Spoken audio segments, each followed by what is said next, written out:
Good evening, everyone. Thanks very much for coming along tonight. It's great to see you here. We've got two separate audiences tonight. We've got the audience here in person, and we've got an online audience as well, which is really fantastic. This is our first live event since March last year, so it's great to be catching up with people again, being able to present face-to-face, and this is our first live streaming event, which we're very excited about, and it was thanks to Julian Guess over here from Yarra Ranges Council who suggested, why don't you do a live stream? So the Bendigo Bank had just happened to give us $500 to celebrate their 10th anniversary, and this is what the $500 went into, setting up the live streaming tonight. So welcome all here, and to everybody who's online, I welcome you as well. Just some housekeeping for the venue. We need to keep some distance from each other, and if you'd like to avail yourselves of tea or coffee or biscuits, feel free to get up at any point to go over and you'll be served. If you go to the toilets, you go out of the door here and it's just around to the right-hand side. You just follow your nose and you'll find where the toilet is. The exits, we've got an exit out of this door here, out of the building, if there's any sort of emergency. We will be running the event right through without a break, primarily because of the live streaming, so that people online can have a continuous session as well. Tonight we will be able to have questions from the audience, but for the people who are watching online, unfortunately we don't have the facility for any questions, but if you'd like to send some questions in by email, we can respond to them after the event. So you just do that at contact@healesvillecore.org.au. So that's contact@healesvillecore.org.au, and we'll respond to all of the questions that come through. But before further ado, I'd like to acknowledge the Wurundjeri people who are the traditional custodians of this land. I'd also like to pay respect to the elders, both past and present, of the Kulin Nation, and extend that respect to other Indigenous Australians present tonight and online. I would like to thank the Yarra Ranges Council for the grant funding that they provided us that help us to run all of our events during the year. Without that, we could not run these events. So it's good use of ratepayers' funding, ratepayers' money, I think, to fund an event like this with Healesville CoRE. And of course, I mentioned the local community bank provided us with $500 to finance the live streaming tonight, and we're very appreciative of that as well. We've got three great speakers tonight with lots of very interesting and informative material. Glen Morris, who many of you will know from past presentations. Glen is over here. Put your hand up, Glen. So Glen is from a company called SolarQuip, his own business, and he does a lot of training and teaching around the field of solar energy, solar electricity, solar hot water, and there's not much that he doesn't know about that field. Glen is our keynote speaker tonight. He'll be speaking for about 45 minutes or so, with about 5 minutes for questions at the end. Jason Parsons will be our second speaker.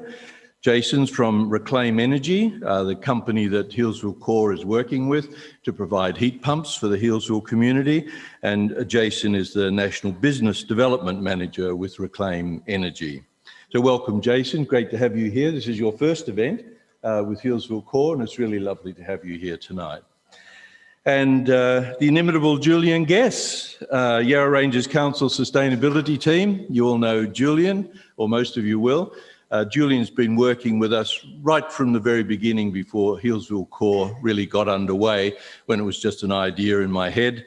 Julian's been a great stalwart and a tremendous connection for us as a community group between us and council, and has enabled a lot of things to happen behind the scenes, which wouldn't otherwise have been able to happen without his support. Thank you very much, Julian.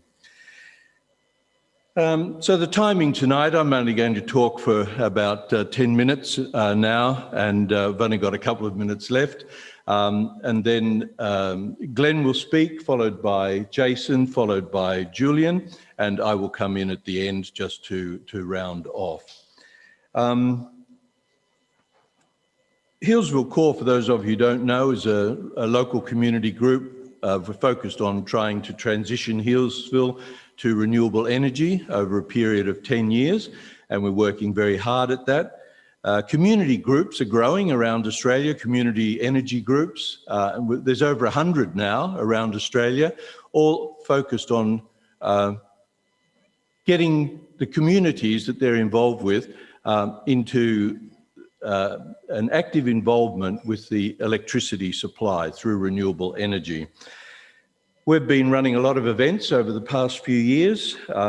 We have offers for solar electricity panels and batteries and solar hot water systems.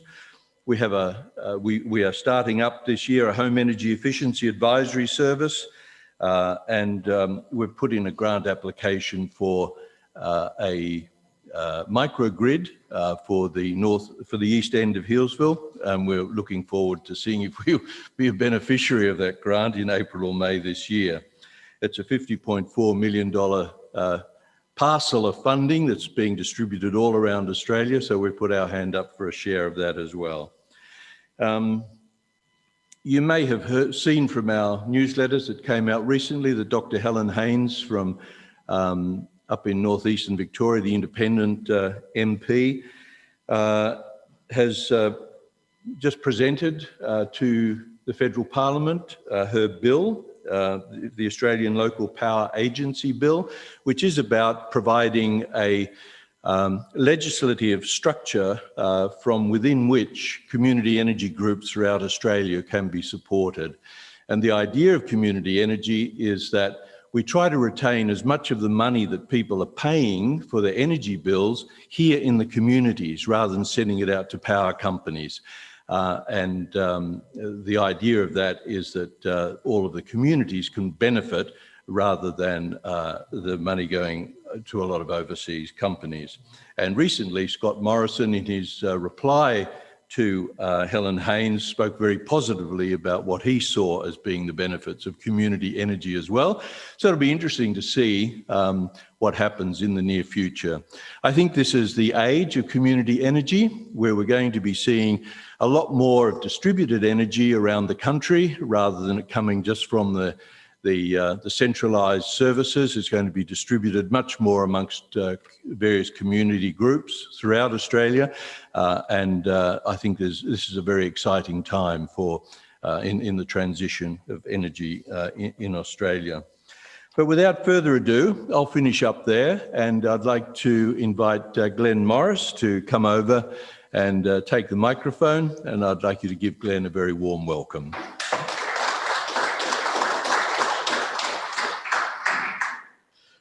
Thanks, Jeff. Might just bring this down a little bit. Not as tall as Jeff. Here we go. Cool. Thank you very much for the introduction. And it's great to be here with my community talking about my favourite topic, renewable energy. I've lived and breathed it for 30-something years now, and I never get tired of talking about it. Now, I've got a few slides here, but really, I'm a very loose kind of presenter. I don't have like death by PowerPoint. I love interaction from my audience, and I don't really want to have a 5-minute magic Q&A right at the end. Sorry, Jeff. You're welcome to interrupt me at any time, because you see something on the screen, you go, and you want to ask a question. By the Q&A time, you've forgotten it. So just go, hey, Glen, just got a question about that. Feel free to interrupt me at any time. And I'll repeat the question for the benefit of those coming in on the live stream so they can hear it as well. So it might seem a bit weird, but I'll just repeat your question if you ask one. That's where I live, at Mount Tillybourne, so little mountain out the back of Healesville there, above Badger Creek. It's an off-grid community. It's been there since 1974. I've been there for about 17 years. It's never been connected to the grid, initially because there was no grid, so they just had to make do as best they could. And the very early days, renewable energy was super expensive. So people had tiny, tiny systems, really relied on, old batteries and some panels they'd cobbled together from somewhere. But times have changed. Now renewable energy is very, very affordable, and even being off-grid has become much more affordable. Certainly in areas where you don't already have a grid connection, it's often cheaper than trying to get the grid put on. So yeah, it's become a normal kind of thing. We've got quite a range of systems at Murumura Co-op. There's 70 people live there. There's a lot of individual power systems, like a home with solar panels and batteries. But there's also shared systems where a larger system services multiple homes. And we've recently added, in fact, it's in the picture here, a tiny solar farm. It's only 70 kilowatts, so it's pretty small, but it's one of these fancy tracking systems that follows the sun from morning till night. So that's just being installed at the moment. So we've now actually gone from having very minimal systems to having an insane amount of energy when the sun shines. And that's coincided with another revolution. It's called electric vehicles. So I'm not really an expert on EVs, but we recently bought one, thought it'd be nice to offer that service to other people in our co-op, and within 3 weeks, 3 more arrived. I think it is the time of EVs. It's an amazing feeling driving past a service station going, what was that for? Every day you leave home with a full tank of power. You don't have to think about going somewhere to get it. If you've got a renewable energy source, well, it's basically zero cost running. So anyway, that's been pretty exciting. So yeah, that's a little bit about where I live. Now, what I do kind of relates to what we're talking about tonight. What I do is I teach renewable energy these days. I used to do it in face-to-face courses, so people would come from all around Australia and sometimes overseas and come to my facility called the Smart Energy Lab to learn about stuff. And a lot of companies would provide me with products so that I could teach about products. And so, I got a lot of kit there. But these days I do this. I talk online to my students. In fact, this week I'm running a course, 5-day course, and my students are in New Zealand, Queensland, New South Wales, Victoria. So that's me just doing one of my online courses. But just for fun, I do a kind of toolbox tech talk every Sunday. So if you're ever bored on a Sunday afternoon at 2:00, you can tune in for the bad boy rapper who talks about tech to do with renewables and batteries. So that's my alter personality. We have some fun. It's live. There's an audience, just like this, except questions come back in. So that's a little bit about me and what I get up to. Okay, so let's focus a bit on tonight and explaining some of the opportunities in terms of using renewable energy. Usually one of the first questions I ask of someone who says, I want hot water, hot water, solar power, batteries, is what is your motivation? There's lots of motivations. It's not always the same thing. It may be that you want to save money. Now, that may or may not be true. Don't assume that just putting in a source of renewable energy is going to automatically save you money. There's an investment associated with it, but it's got so easy these days. There's so many incentive programs to make it lower cost, but you need to be honest about it. For instance, if you're in a rental property, your options are limited because the investment will be into the property by the owner of the property. You can't take away your solar panels off the roof and take them to the next one. If it's an installation of hot water, for instance, you can't take away the tank. It's kind of going to stay there. So it's a little bit more limited if you're in a rental situation. But if you own a property, your choices are more diverse. You might be motivated by wanting to produce clean energy. So it's not about saving money, but it's about saving the planet. And that's a different kind of motivation. Now, you can actually use clean energy without even owning it, by buying it. So buying accredited green energy from a retailer is actually the real thing. It's not fake. There is an audit program around it. They actually have to produce renewable energy. So you can actually just choose to buy renewable energy from a clean energy provider. Another motivation is self-reliance. Now, generally that means that you have some form of independence from a utility grid, so that you've got, if there's an outage because of storm or bushfire, etc., you still have power. How long you have that, and it may be determined by the size of your system, the size of your energy storage. It's becoming very popular. Certainly in Texas, I imagine there is a boom at the moment in people wanting a bit of energy storage. I don't know if you've caught the news on this, but I'm working with some people in Texas at the moment, and it's insane. They have deregulated their electricity market, so your price of electricity is linked to the wholesale price. And people are getting bills for thousands of dollars a week because the price has just gone insanely high. So yeah, resilience in case of price spikes, in case of power outages, those are other motivations. You can do all three. So how to reduce the cost of electricity? I have to be honest, the cheapest way is not to use it. The negawatts. So energy efficiency is one of the cheapest ways. But there's another way too, which is called find a better deal. Now, Victoria has the most deregulated electricity market in Australia, and it's very easy to change electricity retailers. In fact, there's this thing in Victoria known as the loyalty tax. If you stay with the same electricity retailer for more than about a year, the price goes up. It's a loyalty tax because they get you to change by offering you a sweet deal, but it only expires after 1 year. So really, you need to keep looking at the options. There's no benefit in staying with them. They don't change the poles and wires. It's all done with accounting. The lights don't go off and come back on again. It's just a paperwork process. So make sure that you're not on one of these legacy deals where you're paying a higher rate than you need to. So shopping around, I believe the numbers are around 10 to 15% can be saved just by choosing a better retailer. So reducing energy through use of energy efficient appliances. Now that's often an expense, buying a new appliance, but sometimes there's opportunities, like your appliance is starting to fade, you've got an old fridge, it's rattling away there, it's starting to dribble a bit of water out the back, it never gets as cold as it used to in summer. So planning for obsolescence and replacing it before it's actually a disaster. If you look at the running costs of an inefficient appliance, often the payback can be quite short.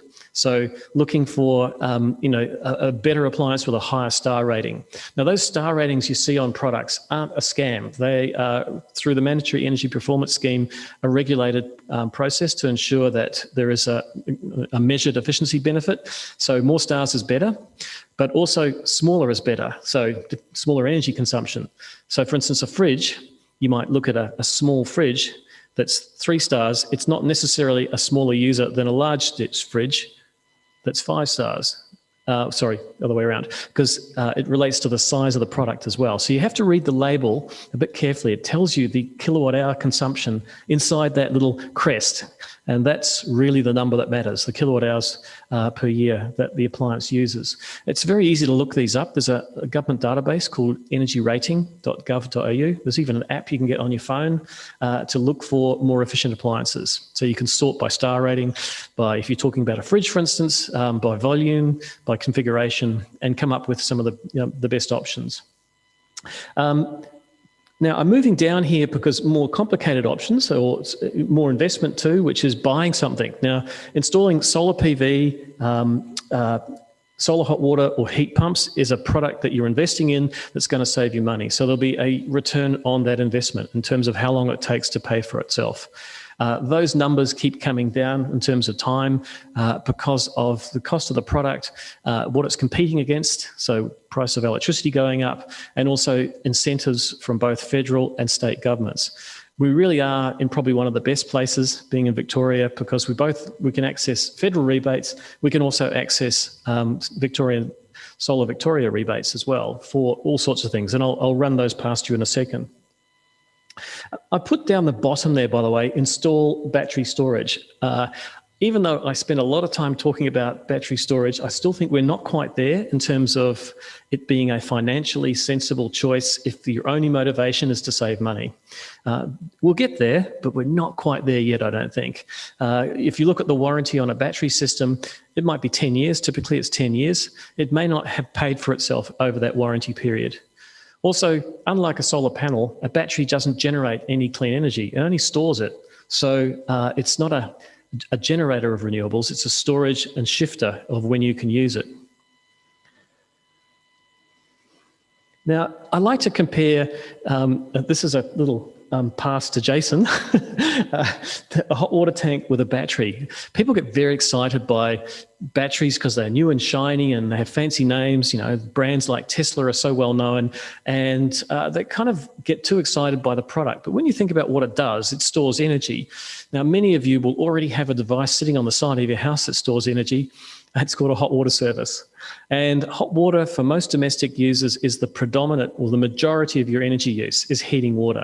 Certainly if you've got an old resistive element hot water tank, you probably, the stats are more than 50% of your energy consumption is probably going into heating that water.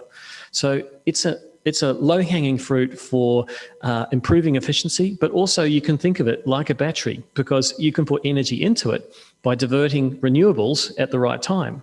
So you might have some solar panels, you might not be at home during the day, and you may be able to time schedule it to your hot water to heat. You might have something that does what's called PV diversion. There's a range of solutions for this, but if you can capture that surplus solar energy, which after all is free, it's being generated from the sun and your panels, which you've already got, you might as well store it in some form, whether it's a battery or hot water. And hot water is one of those things that it's not time critical when you use it. You can heat it during the day and use it at nighttime. Sounds a lot like a battery to me.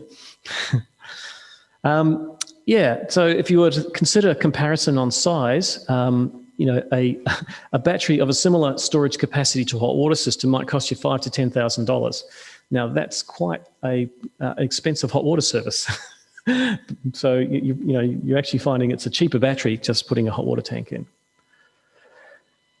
Is my roof suitable? Yes, a question. Yay. So just before you on from that, so I don't have one of those fancy solar hot water things. I've just got one old tank, but I've got solar panels. So how does that work out? Aren't I capturing all that solar with my panels, and that is being used to heat up my hot water currently in my whole standing tank? Okay. So the question is, I've got an old style hot water tank and I've got solar panels. Is it heating the water in my tank when the sun's shining? Is that kind of the summary of your question? I was wondering, like, or how? Would I be looking at investing in one of these new solar tanks for hot water, given the current system I've got? Okay. So I guess the question really is, so what was your name? Doris is asking, should she consider replacing what she's already got, even though she has solar and a resistive element, I presume, hot water tank, with something more efficient? There's a couple of things that Jason will go into this in more depth, so I won't steal his thunder, but you know, how old is the tank would be a good question. I think ancient. Right. You better talk to Jason. Planning for obsolescence when it comes to hot water is really important because, you know, organising a plumber, organising the replacement of that system isn't usually an instantaneous thing that you can do. So people often panic. They wait for the tank to burst, or they don't want it to burst, but it does, and all water leaks out, and suddenly they run out and get the cheapest option, which is the worst option. They haven't planned.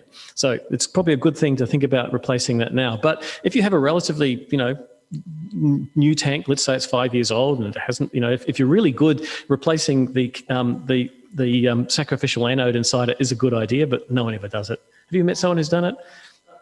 Oh my gosh, Doris has done it. Oh, good on him or her. That's great to hear.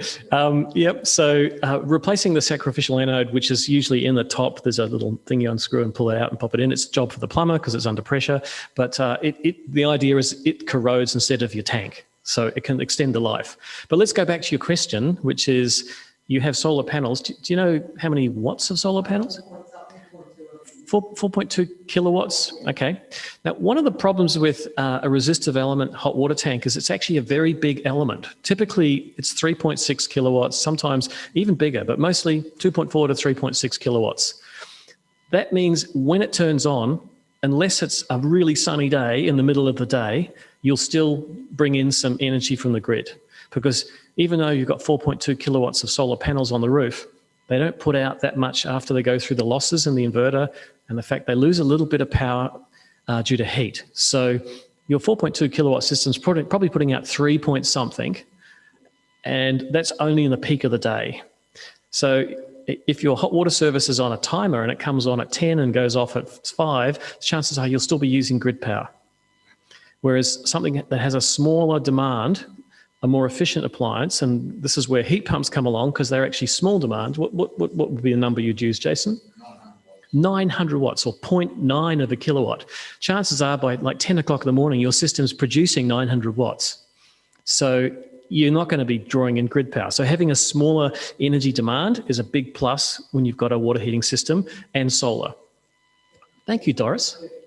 That was a great question. Cool. Yeah, so is my roof suitable for solar? There's this kind of bias towards you have to have a good roof to make solar viable. My roof must face north and it must be completely unshaded.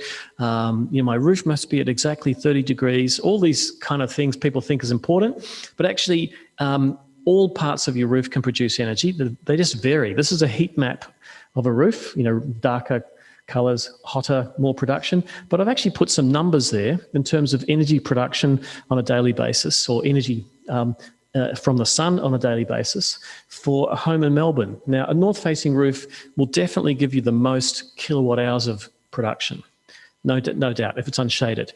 But look at a south-facing roof. It's not nothing. In fact, it's about 75% of what a north-facing roof is. Of course, it'll vary with the seasons. It'll be very similar in summer and quite different in winter, but over the whole year, it's not that terrible. Of course, east and west will be somewhere in between those two extremes. So actually, all surfaces are viable. They just work less or more depending on the orientation. But probably a bigger consideration now is, unless you're lucky enough to still be on the feed-in tariff, the old 60-cent feed-in tariff, which is fading out. Is anyone still getting that, by the way? Oh my gosh, there's someone. You've only got 3 years left. It becomes a bit of a albatross around your neck after a while, because you don't want to upgrade because you'll lose that wonderful incentive tariff. Yep. So I guess Chris has been hit with that one. So unless you're getting an incentive to export power, the main game now is to use solar energy when the sun shines. Time up? So yeah, the main game is to use energy when the sun shines. And the way to do that is to look at your options on terms of your orientations of your roof and how that matches your lifestyle. So for instance, if you have air conditioning and you run it a lot in the summer in the afternoon when the house is hot, actually the western side of your roof will give you a better self-use than the north side, because you're maybe not home during the day until you come home at 4 o'clock, 5 o'clock in the afternoon, and the sun's blaring on the western side of your house and it's hot and you put the aircon on. So actually our orientations other than north can often be better when you look at the maximising your self-use. Now, this is something that your solar installer can often advise you on in terms of what your options might be. It's got a lot more flexible than it used to be. System sizes, wow, they've gone up a lot. So when Chris got his, it was way back in what, 2007, Chris? When did you, I don't know. But system sizes used to be 1.5 kilowatts, but they've just gone insanely high now. That's the average. I mean, this is 2019, it's 2020, it's gone up another step. And that's because of a couple of things. The cost of solar panels continues to drop at an alarming rate. A good alarming rate. Government incentives, even though the federal government incentives are slowly being wound back, we've only got 9 years left of the government incentive program, the reduction in the price of panels is faster than the government incentive that's winding back. So it's still getting cheaper. And then you've got Solar Victoria offering you, from time to time, different release dates. It gets a bit complicated, but another incentive. So it's never been a better time to put solar on in terms of price. And this graph also shows something about what's the right size. Really, the research done by Renew, which used to be called the Alternative Technology Association, is bigger is better. Now, you might say, well, I don't need a big system because I'm only a small energy user. But if you look at the economics of it, actually oversizing these days makes better economic sense, because every day isn't a perfect sunny day. So if you've got a larger system than you would normally need, even on an overcast day, you're not buying electricity from the grid during the day. So more self-use, basically.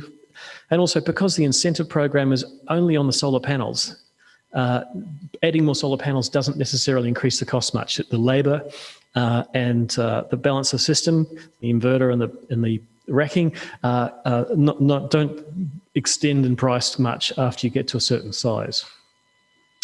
Now, I've got a few slides here just to explain that Solar Victoria has a range of incentives for people for renewable energy, the solar rebates. Now, they've introduced one for rental properties. Now, I'm actually not across this one, but I just looked it up yesterday. So providing incentive to install solar on rental properties as an interest-free loan until the 30th of June. So I guess if you're got a rental property, you've got an opportunity to dip into that one.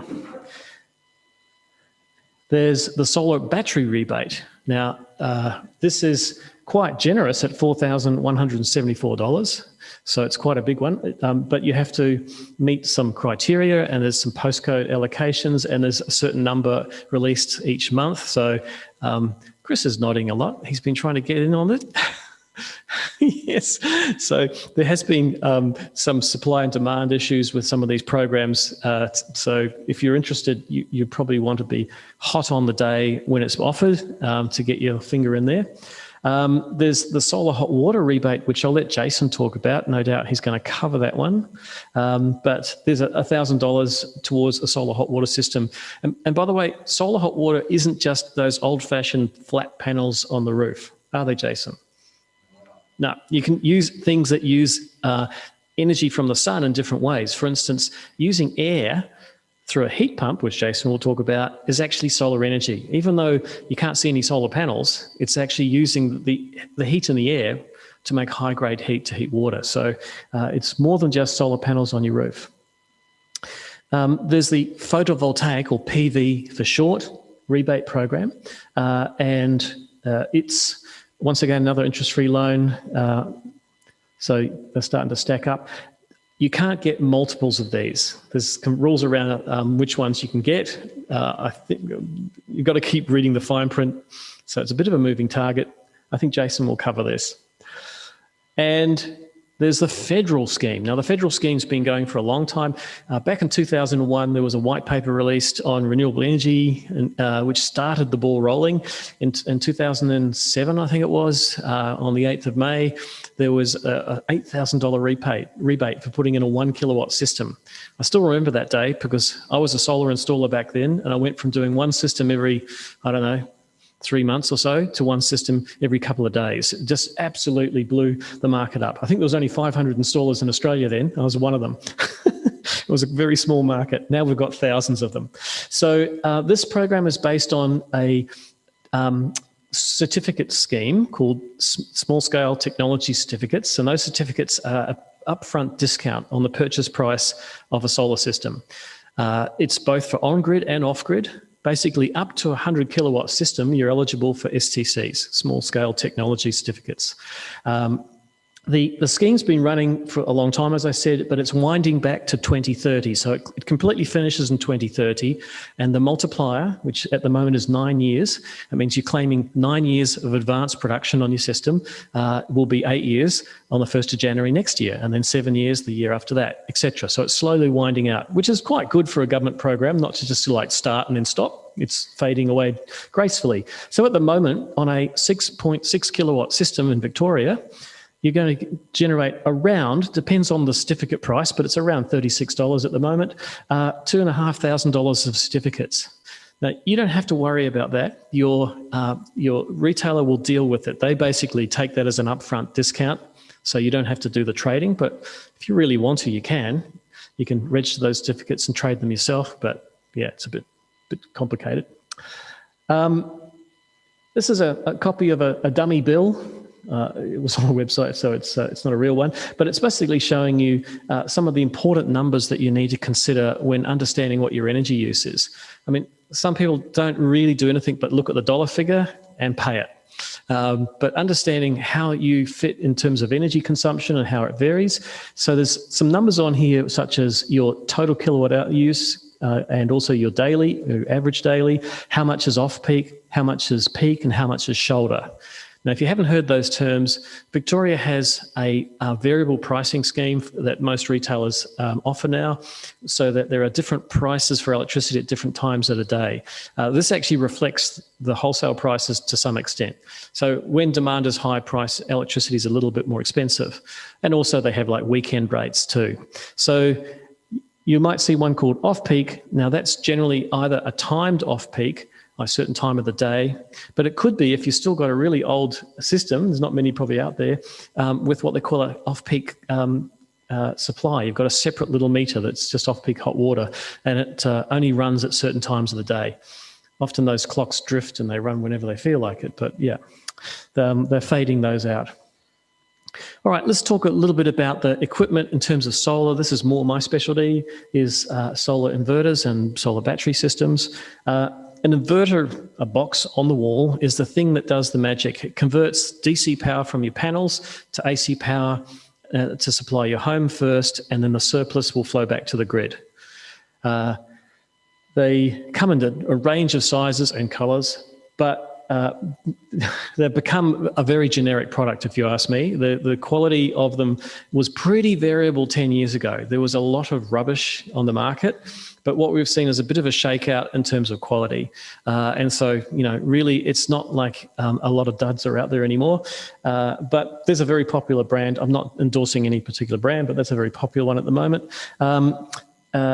Things to consider is where you're going to install it. So almost all of them designed to go outdoors, but you don't want them in direct sunlight. Now, this will be something your installer will help choose where it goes, but because they generate a bit of heat when they're working, you don't want to add to that problem by putting them in sunlight, because that can cause them to derate. That means they produce less power, and when they get really hot.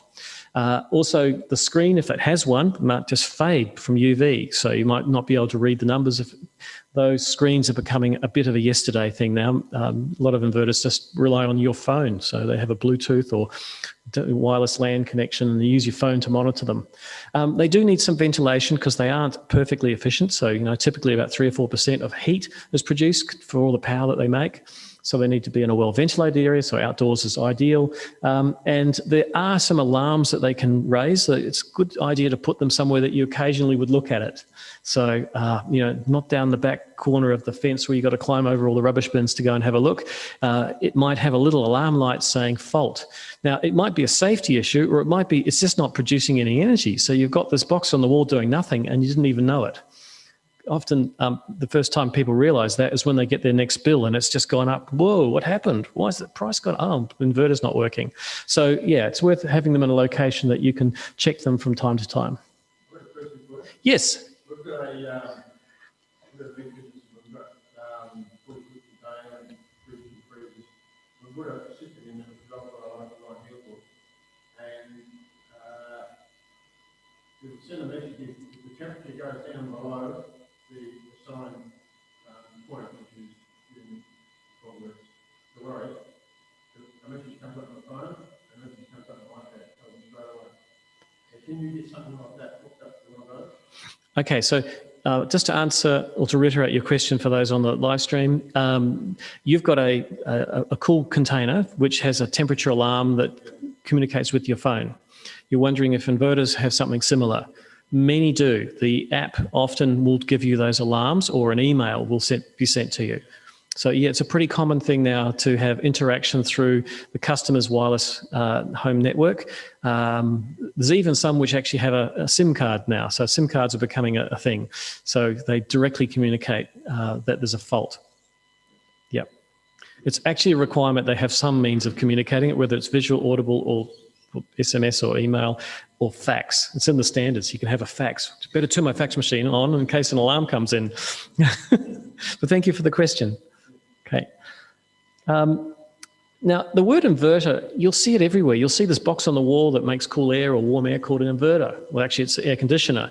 It uses some technology which makes it work more efficiently by converting AC to DC and running a compressor. But these inverters go the other way around. They take DC and make AC. So DC being solar panel or a battery is DC, and they invert that to make AC power.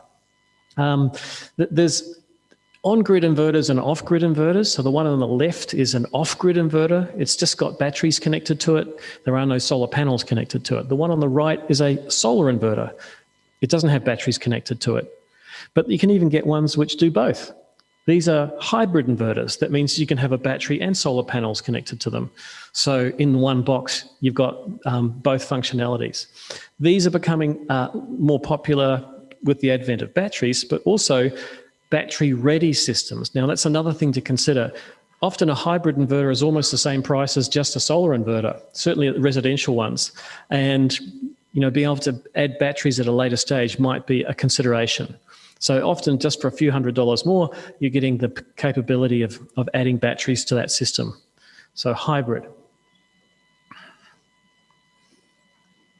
And then we've got the so-called, I put it in inverted commas, AC battery. Really what that is, Tesla being a very well-known brand, is a battery and an inverter in one box.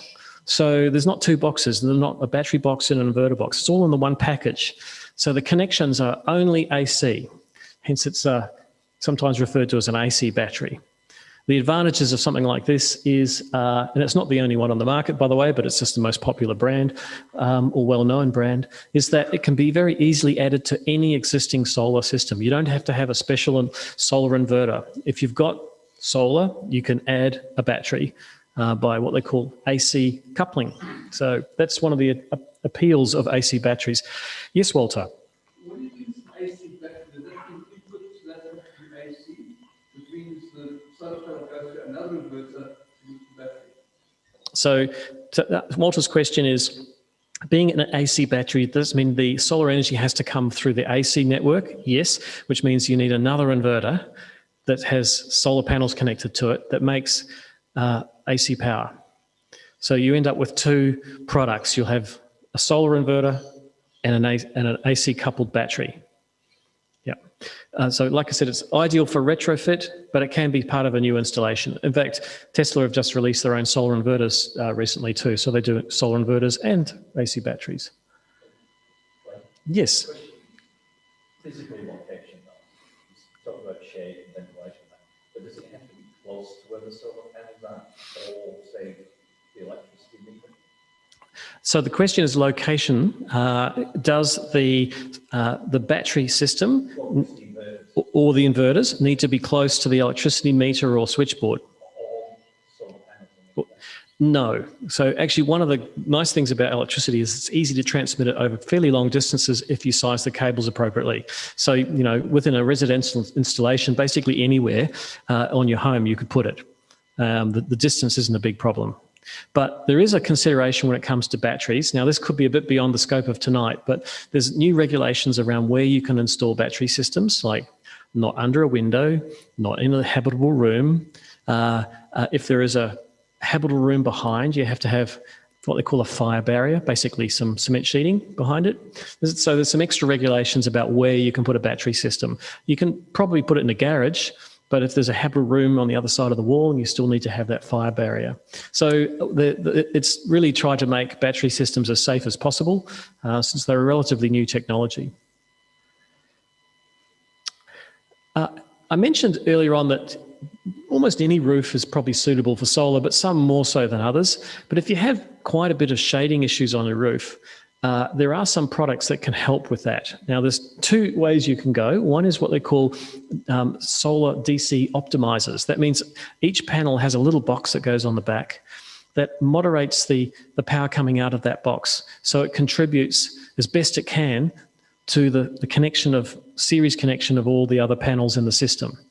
Without it, shading on one panel has a very detrimental effect on the whole system. It's a bit like, because panels are generally connected in series, that means the output of one goes to the next. It's like standing on a hose in your garden. You're only standing on a little bit of the hose, but there's no water coming out the other end. But the rest of the hose is fine. You're constricting it. And that's what shade does. Shade constricts the flow of electricity through a solar panel.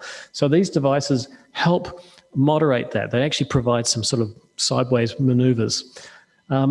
They do add a bit of cost. You know, typically they're about $65 per panel extra, so they add some cost. And some can be deployed just on the shaded panels and others have to be on every panel. So it depends on which product you choose. But if you do have a roof with significant shading issues, and in part, hopefully not all of it, these things can really help. This is an example actually of my neighbour's house, and there's a picture of a house from the sky, and those represent all the panels on her roof. Now she has those optimizers on the panels, and you can see that the fourth panel from the left is significantly darker, i.e. not producing as much energy. So darker means performing poorly, but it doesn't really compromise all the rest of the panels. And it's dark because it's right next to the gable roof. And so it's getting shaded in the morning when the sun's coming from the eastern direction. But it does its best. So, you know, it's still part of the system, but it's just about 20, 30% less production on one panel. Without that, the whole system would be 25% less. Everything else would come down to the same level. So that's an example of when it can really help. The other way of dealing with this shade problem is tiny inverters. They're called microinverters that go on the back of every panel. Remember I said an inverter is, you know, big box that goes on the wall? With microinverters, you don't have a big box that goes on the wall. You have little boxes that go on the back of every panel. So even though they look very similar to what I just showed you, they're different in that they convert at the panel from DC to AC. And therefore you've got just AC coming off your roof going down to your switchboard. And at your switchboard, you just got a switch. There's no other big box. So it can, you know, mean less stuff on the wall. It also means that every panel works independently of every other panel. And if you're a bit of an energy nerd, you get to see how every panel's working. So it gives you sort of a really detailed view of how the system's functioning. So if you've got a faulty panel, you can go, oh, panel number 3, it's not working. But the rest will be working fine. So that's one of the advantages of both DC optimizers and microinverters.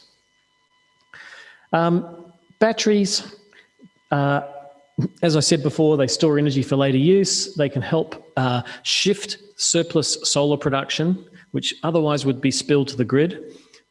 It's called spilling. I love that word. It's like, you know, an oil spill is a disaster. A solar spill is a sunny day. Yeah. So you're spilling this extra power to the grid and not getting much for it. I mean, Victoria's not too bad. I think 12, 13 cents for export at the moment. But, you know, considering you might be paying double or more that, it's still better to use it yourself. So that's one of the advantages of a battery. But like I said before, you still got to purchase that battery in the first place. So it's not necessarily going to save you money. But it can provide other services, such as backup. Not all battery systems can do backup, by the way. So if that is a desire, you want to be able to have some independence. And I'd suggest that unless you've got a large budget, keep it to sort of just essential loads. It might be just your fridge, your lighting, but it won't be your hot water service, possibly. Maybe a heat pump it would be, but it won't be a big load, because the cost of running a large load and a big enough battery system would be quite prohibitive. And there are many different types of battery systems. It's never been a more diverse market for technology when it comes to batteries.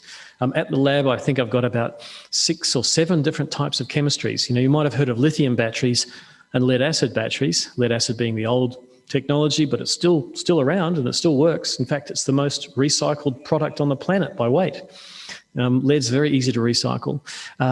But, you know, there's flow batteries, there's aqueous ion batteries, there's molten salt batteries, there's solid state batteries. Every time I watch a science show, someone seems to invent a new battery. So we're at a very interesting time, but we are seeing a technology change when it comes to energy storage. Yes, Doris.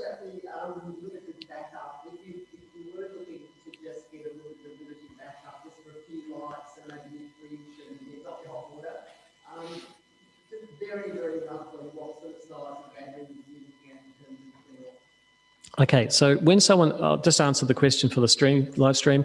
Doris is asking, if you wanted just a small amount of backup capacity, you know, not a big load like a hot water system, but just lights and a fridge, for instance, what would you recommend? I usually say when someone says to me, I want backup, I say, how much and for how long?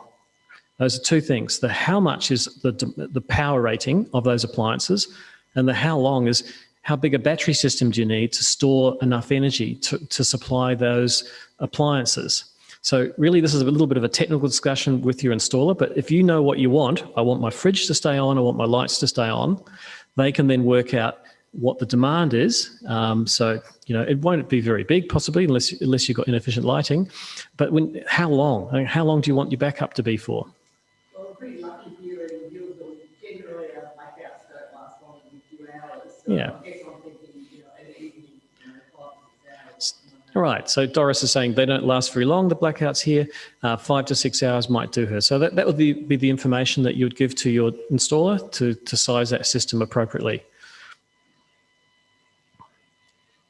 Can batteries be retrofitted? Yep, I got it here too. So yes, you can. And I just mentioned this one before, that AC coupling can be retrofitted very, very easily. By the way, that's my son when he was 2. He wants to be a solar installer. He's now 7. He's more interested in Minecraft than solar. But anyway, maybe you'll come back to it. Yes, so you can actually add an AC coupled battery to almost any existing system. Just you've got to find a suitable location for it and run that cable to it, but that's really all there is to it. But if you're putting in a new system, you can get the all-in-one solution, so-called hybrid, and that's often more, sometimes more cost-effective, but certainly more space-efficient. There's only one box on the wall. You also have the advantage with a hybrid system is that during an extended blackout, your solar panels still work. Not all AC coupled backup systems will still work. The solar won't work, but your battery will. So if it's a really long blackout and it's during the day, you go, oh, I wish my solar panels were working, that'd help. So that's a question to consider. Does the solar continue to work during a blackout? You may be restricted by the limits from your supply authority. Now, this is becoming a bigger and bigger problem, and it's not that they're trying to be mean to homeowners who want renewable energy. It's the fact that we've got so much renewables distributed across the grid. I just read today that we're up to 25% of homes in Australia have solar panels. It's the highest penetration in the world per capita, by a long shot. So we've got all this solar on homes doing good things, but one of the problems with solar is it's synchronized with the sun. It all works at the same time. Now, that can mean that it's particularly residential solar. If you're not at home using it, it's going to be spilling out to the grid and the grid's got to absorb it. Yes, sir.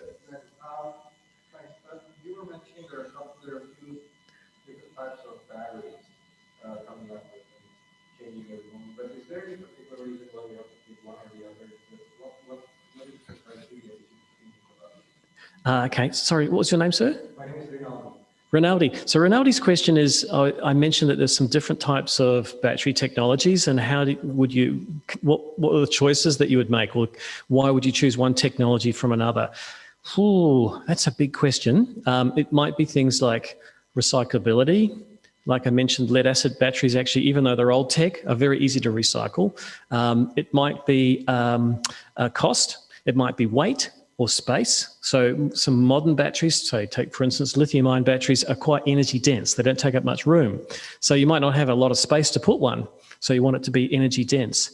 It might be because you're worried about safety. I mean, there's some battery types which are safer than others. So, they can't self-ignite, for instance. It is a possibility that some batteries, when they go faulty, can self-ignite, though it's a very, very slim possibility. So those are some of the considerations that you might make when choosing a technology. Price is probably the biggest one. Which one is right now price competitive for actually operating? I don't like to pick winners. Yeah. It's just like asking me which is my favourite child. They all have their good qualities and their not so good qualities. Thanks, Ronaldo. Okay. And yeah, so I was just coming down to the supply authority limitations that can be one of the things that restrict how much inverter power you can install on your home. So Doris, you've got 4.2 kilowatts of solar panels on your roof. I'm not sure what size inverter you have. Yep, got you there. Let's say it's a 3 kilowatt inverter, I'm guessing here. You might find that if you wanted to add another system in parallel, the supply authority might say, well, you've only got 2 kilowatts of capacity allowed of inverter power. You can't put another 3 kilowatt inverter on if you're on a single phase installation. So I'm just making those numbers up because it keeps coming down. You have to check with your installer. They'll know the rules. Often they have to go through an application process and find out if it's approved or not. But I was trying to say that the utilities aren't trying to be mean to you. They just got to deal with the fact there's all this distributed generation that's just doing its own thing without any control. And so more and more regulation is coming in to try and limit that to some extent. It's really a little bit cart before the horse, if you ask me. But that is one of the implications. Let's not, oops, sorry, last point was if you're on a 3-phase installation, you often have more capacity available. Now, yep, if you're not familiar with what 3-phase is, it's kind of industrial power, but some homes with big air conditioning loads or other services, commercial power might have 3-phase. That automatically gets you access to more potential solar. You can put bigger systems in with 3-phase. Monitoring and control is really the new thing. It's been around for a while, but now it's becoming much more of a mainstream, which is trying to integrate all the services to be smart in your home. So rather than your solar system producing when it wants to, your hot water service switching on when it feels like it, your air conditioning cycling up and down based on a thermostat, all those things can be a bit more coordinated through smart controls. So we're seeing that functionality being built into quite a lot of appliances. It's known as DREAD. It's a terrible acronym. Demand reduction in demand. I can't even know what the acronym stands for, but it's dreadful. Demand response something or something. Gee, it's getting late. But anyway, DREAD is built into things like air conditioners, things that cycle, and therefore they can be controlled by smarts. Demand response enabled device. I remembered it. There you go. So just finishing up this is a home here in Healesville. A friend of mine, actually a former CoRE member, who put in a small system, only 1.5 kilowatts. They're a very efficient home. And even though they have a very small system, you can see that the yellow part is their self-consumption. So that almost all of their energy is being self-consumed, partly because they're home all day. Retirees or people who work from home are actually your best customers because they use the energy directly from the sun. They don't have to worry about storing it. And lastly, just a bit of economic analysis. I did a scenario. This is another local resident in Thomas Road we put a east-west array on their roof. So half the panels face east, half them face west. And we looked at the cost of the installation and the savings they made and what the payback was. And the payback was about 5 years. Now, this was done about 5 years ago. So I'd say that number's out of date now. It's more likely to be 3 or 4 years payback. But that's solar only, and they do have a modest energy demand. But if we were to add a battery to that system, because there was still some grid export happening, look what would happen to the payback. The payback actually goes right out to 10 years because the cost of purchasing the battery really isn't justified in terms of saving money. So I just wanted to make that point because people get so excited by battery systems. Anyway, that's my home. I'm out of time. I've got a bit of everything because I test stuff. So I've got solar PV water heating, solar thermal, heat pump, solar diverters, you name it, and it works beautifully. And there's my community, 47 years without grid power. So thanks, everyone.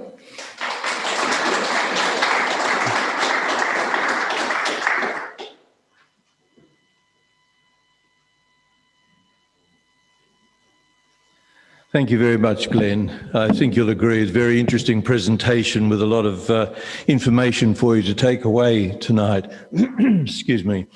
For those of you who are interested in a solar system, Healesville CoRE actually works with different organisations to try to enable the take-up of solar systems by our community for residences and businesses.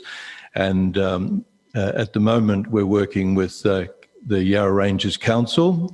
It has a system that they're running with a number of councils together called Solar Savers, and you can register your interest to get solar panels and or batteries through the Solar Savers program. And the advantage of doing that is that you know that you've got some reputable installers with warranted systems, and you don't have to worry about going out into the marketplace and trying to find someone who might be reliable. These installers are supervised by solar savers and by people who come in and check the systems afterwards. So you've got a guarantee pretty much that you're going to get a pretty good system in place.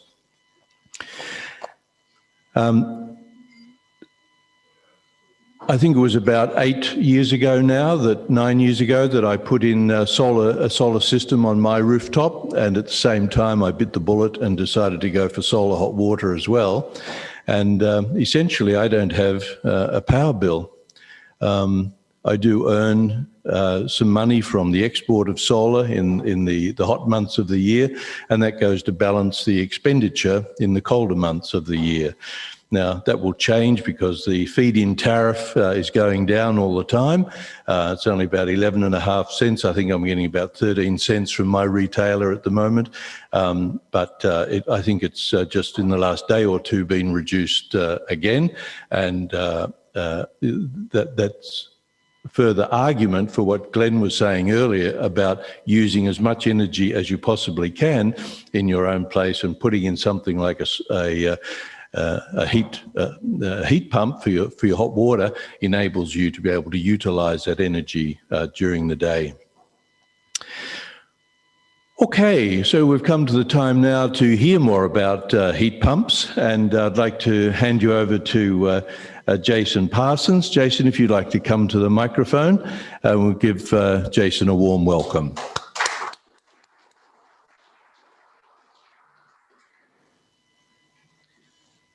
Thank you, Jeff.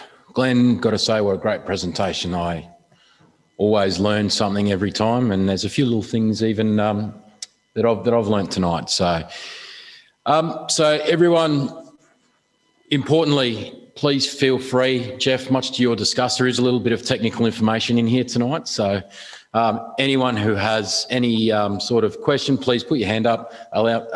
Tell me to stop and we can discuss. Doris had some great questions before, and I'd be interested in discussing that further with you. So my name's Jason Parsons. I'm from a company called Reclaim Energy.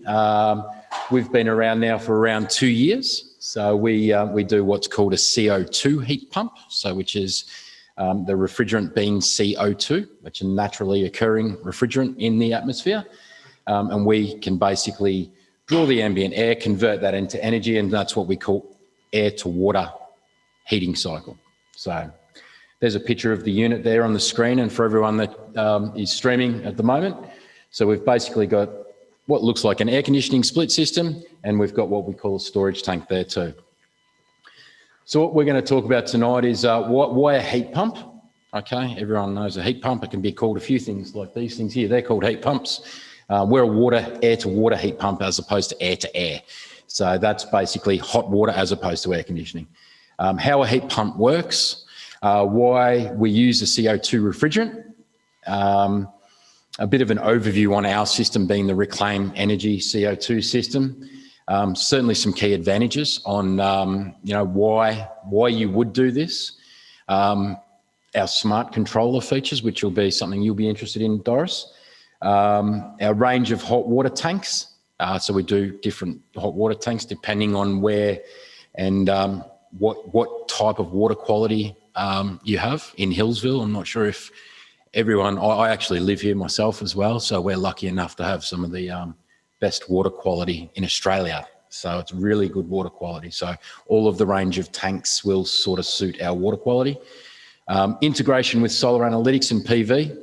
Glenn touched on some of that before, and we can, I've got a couple of little models here that we can show you.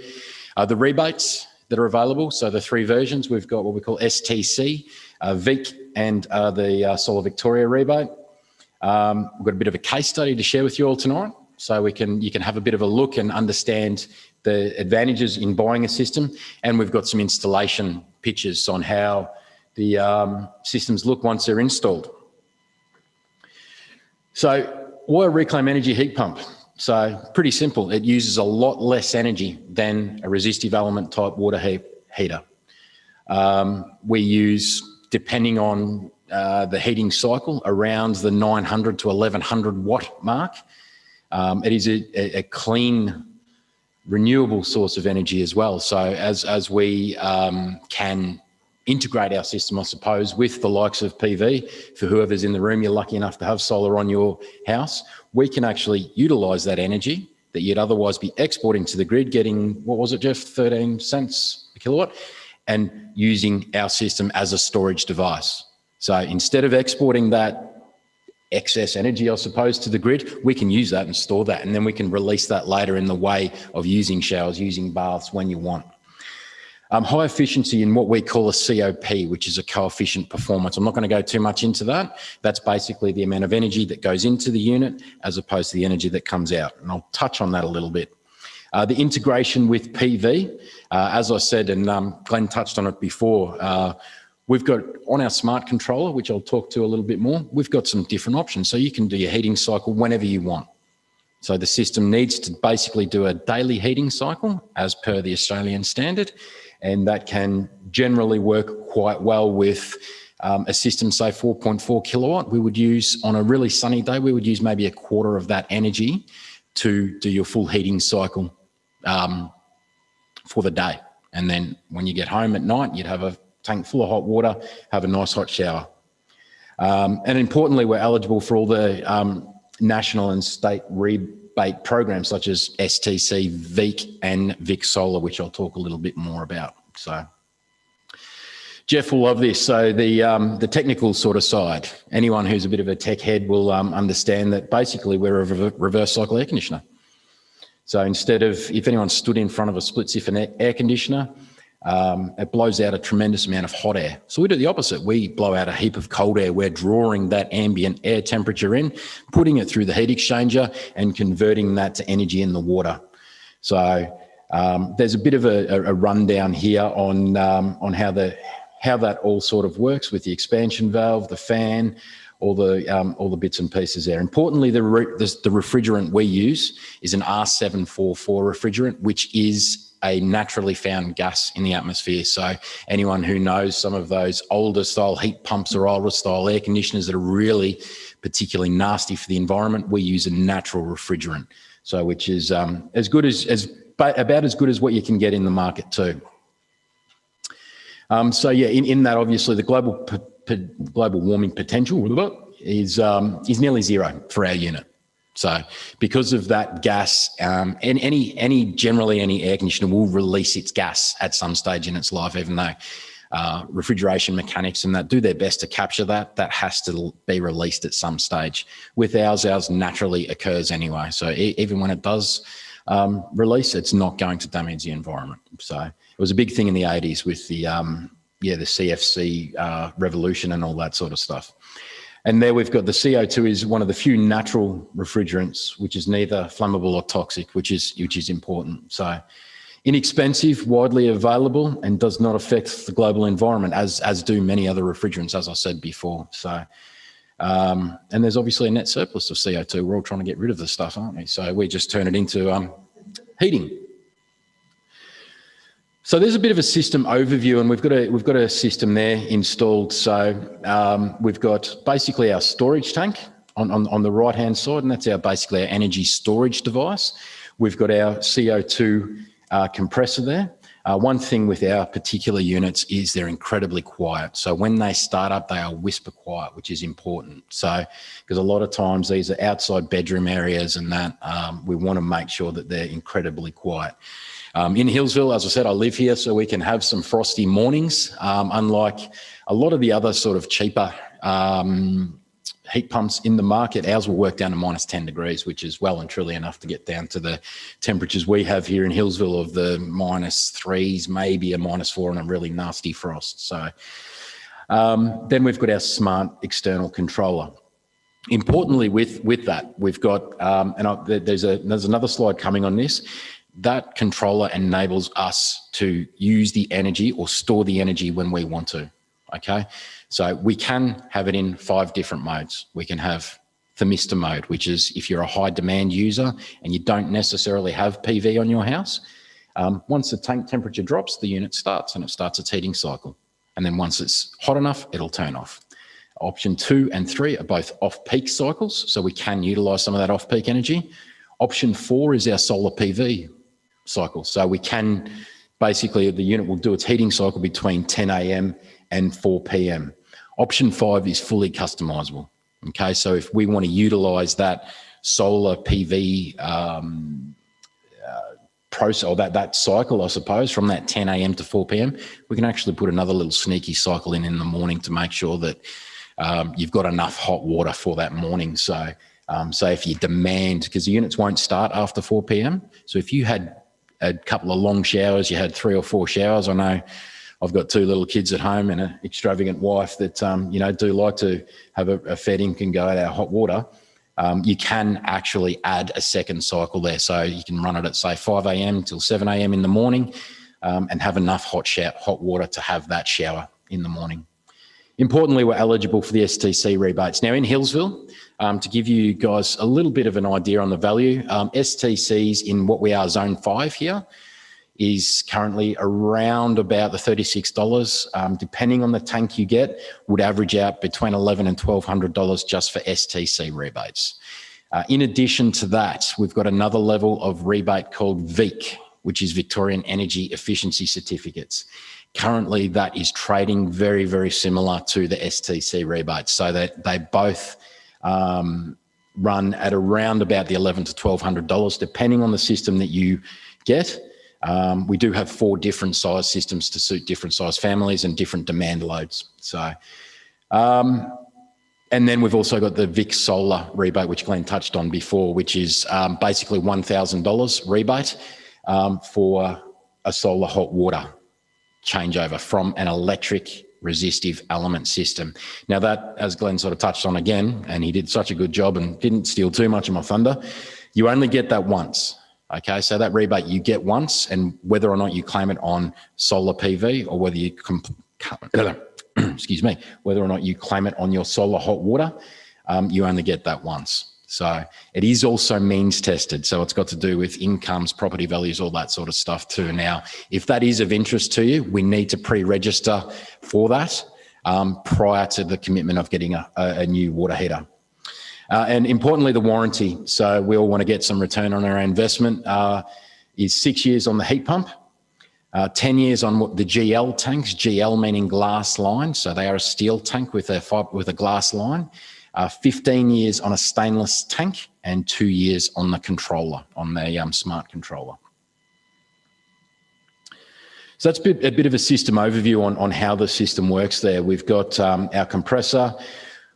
With the way that we heat hot water is traditionally different, okay? With a standard electric resistive element sort of type water heater, we've got an element stuck in the side of the there. Now that heats from the bottom up. What we do, we draw water from the bottom of the tank, put it through the heat exchanger and return it right to the top of the tank. Now, the reason why we do that is, one, it's probably the most efficient way to heat hot water. And the big other reason that we do it is that demand is available straight away.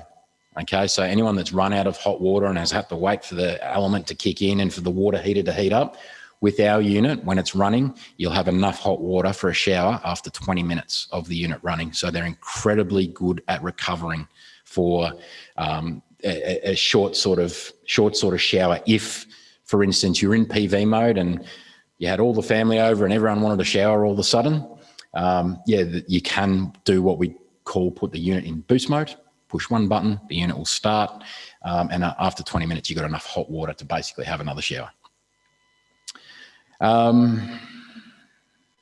So some of the key advantages of our system, I suppose, to whatever else is available on the market. So we talk about COP, and that's coefficient performance. So that's the amount of energy that we put into the system as opposed to what we get out. Ours is an industry-leading COP. So we get a highest COP of 6.02. Now, what the variables are there, so that's in perfect conditions. We've got a nice cold, crisp, hot, cold water supply, and we've got a nice hot ambient day, or when I say hot, 30 degrees is, really when these units perform well. I touched on the fast recovery rate there. So an average of 2.5 hours for 315 litres. The way we model some of our demand, I suppose, if we allow 50 litres per person per day, that generally sort of works out well. So 315 generally is enough to service a family of 4 or even 5, depending on, individual demands and spa baths and kids and all that sort of stuff. So our external control are user-friendly, easy access, preset and adjustable options. So that's important for the end user. So it doesn't have to be a technician or an electrician or anyone to make little adjustments to when you, the consumer, want to do your heating cycle. It's easy to do. Importantly, built-in Legionella control, which is a requirement under the Australian standard. Every water heater that is available in Australia that has a little watermark certificate needs to have that Legionella cycle built into it. And importantly, we've got a frost and freeze control. So in particular, some of the colder areas, we've got some of our units up in Jindabyne and some of those really cold areas. What happens is with cold sort of, and I know a good neighbour of mine has had a system that's, experienced some cold weather and has potentially burst. Cold water, once it freezes, it expands and it can blow pipework apart and all that sort of stuff. Our system has a built-in protection into that. So it enables you to basically protect the pipework, protect the system as well. Jason? Yes. I just noticed before you said 30 degrees is when these systems perform well. Perform at their best. And that's when I'm talking about the coefficient performance. So, And so what's the, as a user, yep. what's the difference between performing well and not performing well? Take longer to heat up the water, or what's the actual, how does that? It's basically got to do with the amount of energy that you put in to what you get out, and that's what we're talking about, coefficient performance. So if you put 1 kilowatt of energy in, as an average on our unit, we'd probably say 4 kilowatts out as an average, up to 6. Now that is a variable. Okay, so that's got to do with your water temperature. It's got to do with the ambient air temperature and the residual energy that's left in the tank, because generally we're not going to be heating a whole 315 litres. So, Using more energy to heat the water on cold nights. yeah, that's right. Yeah. So, but generally the heating cycles will be similar anyway. So it might run for an extra half an hour and that's got a lot to do on your own demand. So if you've got, yeah, absolutely. Yep. And that's the same with the solar system as well. So unfortunately, they're not as efficient because there's not as much solar gain in the in the sky available. So yeah.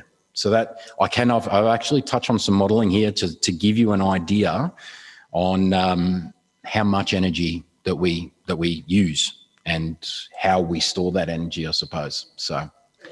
So we've got an average energy saving of around about 75%, which is probably talking more about what you've got at the moment. Doris, you've got a resistive element water heater. So we would be around 75% more efficient than your water heater at the moment. That's with 0 PV. With PV, that's higher again. So we would be well into your 90s if your solar system is performing well, it's in good condition, and we've got that surplus energy that you'd otherwise be exporting to the grid. Yeah. Average noise, again, I touched on this before. It's really important because a lot of these water heaters are right beside bedrooms. We are a compressor, so they're not silent, but we are about as quiet as what you get in the industry these days. Anyone who's heard these units running, realises that they are incredibly quiet. So ozone-friendly CO2 refrigerant, which we touched on before, and we've touched on also the smart top-down heating. Does that sort of make sense to everyone, the way we do it? So as traditional element, we sort of plug into the side of a tank and it sort of heats that, and then hot water sort of rises. We're actually drawing that cold water and we're putting it straight into where the demand is coming from. So all hot water services, they all draw from the top of the tank, because that's the hottest part of the tank. We're returning the water into that, pretty much that exact location. Average 3 hours heating cycle per day to heat up a 315 litre tank from 20 degrees to 60 degrees. So when we're heating our water heater, when our water heater is heating, I should say, we're basically drawing that water out at, say, 15, 20 degrees. We're returning it straight into the tank at a constant 63 degrees. Okay, so unlike superheated water around electric elements, we control that really well. So, and that's part of the reason why tank manufacturers in particular love us, because we don't make the tanks work really hard. They're working nice and steady all the time, which generally helps with the longevity of the system. So we want you guys, it doesn't really help us, but we want you guys to have a 10, 15 year life cycle easily out of one of our systems. And all our tank models are all modeled for STC, VIC, and VIC Solar as well. So yeah, as we touched on there, average of 3 kilowatt hours electric consumption per day, 5 times less than an electric water heater. Okay, and I will touch on some repayment sort of stuff too. So how much is this unit going to, how long is it going to take to repay? And I know you touched on it before, Glenn, just in regards to some of the solar PV stuff. And minimise tank daily heat loss. All of the tanks that we supply have to meet the Australian standard, and they do have a certain, what they call an R rating when we talk about energy retention into the tank. So they do hold energy into the tank overnight. So if we did a heating cycle and say, for instance, there was no real demand, in the morning, what we'd find after the tank is stratified, so the hot water's gone to the top and the cold has come to the bottom, that heating cycle might only take an hour. So just to get through its Legionella cycle for the next day.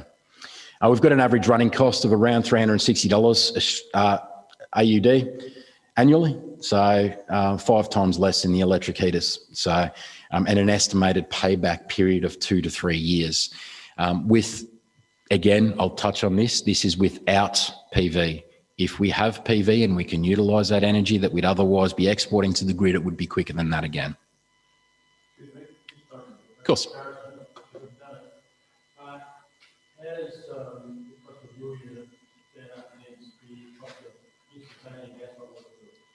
Yeah, I have got some modelling. I haven't got that in the presentation, but I've actually got some modelling that I can show you, and I'm happy to after this, in regards to all sorts of different technologies, whether it be electric boosted solar, gas boosted solar, gas storage, electric storage, gas instantaneous, so LPG and natural gas. So I've got some interesting stuff. So great question though, because it is completely valid, So, yep.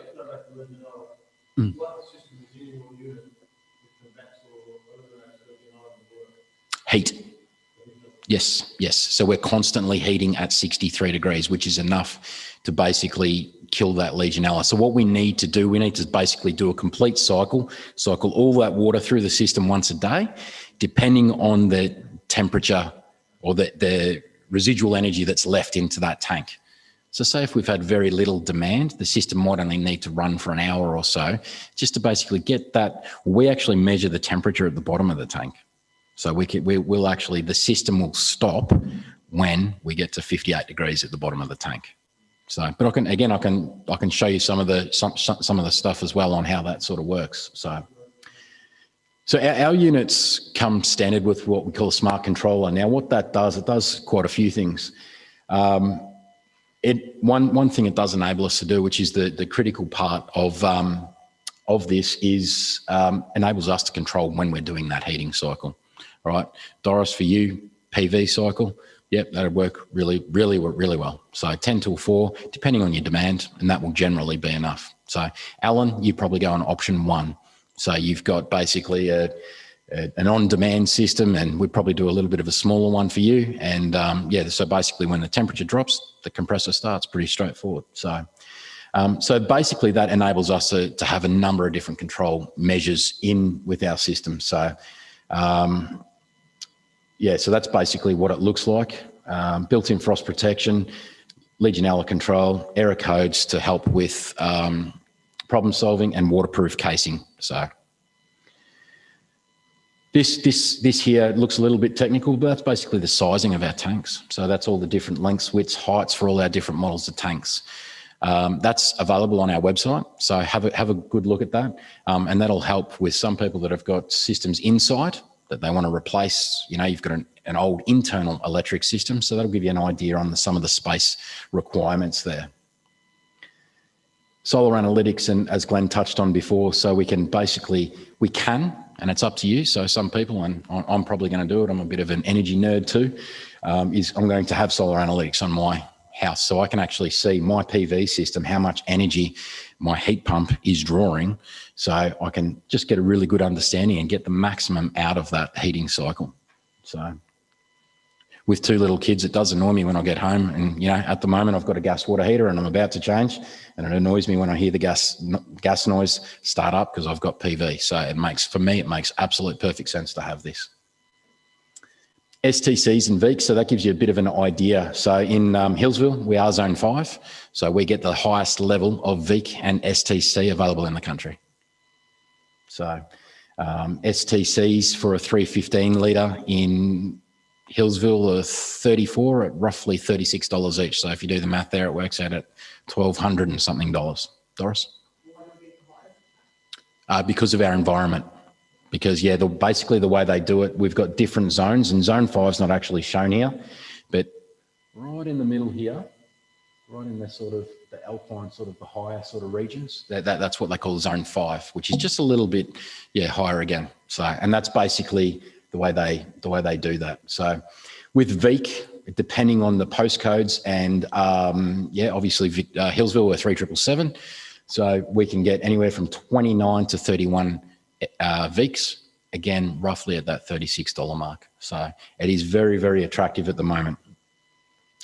That's our case study there. So we can see there, that's some solar analytics. So what we've got there is it's a small system, this one. So we've got a 2 kilowatt unit, and that's basically our heat pump, the energy using there. So if we say, we've got from roughly 10 o'clock in the morning to roughly 2 o'clock in the afternoon, we've done a complete heating cycle, and we've used 2 to 3 kilowatt hours of energy. And that's, as opposed to our electric tank, which is the same here above. So which generally does hotter, does all that all day long. So that's part of the reason why, we're so efficient the way we actually heat water. So an 80% reduction. All right, so that's our 315 litre tank. Yep. Annual energy savings, cost assumptions, annual cost savings, payback. Just talk about payback period for a little bit. It's an important, so we're certainly not the cheapest water heater on the market. So the technology we use is at the forefront of what's available in the market now with the CO2, with the smart controller, with the different tanks and that we use. So what I would like to do, anyone who's interested tonight, certainly register through the Healesville CoRE website, and I can actually do some modelling for you and give you guys an idea of what the payback is going to be as opposed to what you've got at the moment and whatever else is out in the market. So I'll have to be a little bit quick just getting through this. We're getting wound up by the chief in the corner here. So again, that's a little bit of a system schematic there. All right, so again, if you understand, we draw from the bottom. We'll go through the heat exchanger and we return straight into the top. That's also where we draw our hot water from. So that's why our heat recovery or our demand is so quick to respond. Yep. Tank water is generally okay, just depending on, it's got to do with the amount of dissolved bits and pieces and pHs and that in it. So if you're concerned about it, my advice is to do a water quality test. Generally, as a rule, glass-lined tanks will suit a vaster array of water qualities as opposed to stainless steel.